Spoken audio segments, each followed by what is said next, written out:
Guys, કેમ છો બધા? મજામાં ને? આજે પાછળનો વ્યૂ છે બધા.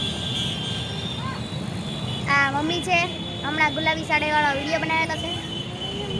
હાય કરી દે તો જરા. ખબર પડી મારા સગડાની મારા આ જો આખું ગાવે છે અમારું. કેવું લાગ્યું તમને? કમેન્ટ કરજો, લાઈક કરજો. હા, કમેન્ટ કરજો તમે બધા. આ જો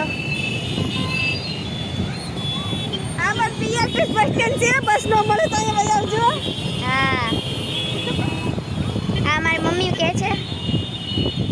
ઓકે, ભૂખ લાગી અત્યારે મને. એને ભૂખ જ લાગી હોય. આમ જો તમે વ્યૂ જો કેટલો મસ્ત આવે છે. આ અમારા ધાબે ફોટા પાડાય એમ છે. આ અમારે બીઆઈટી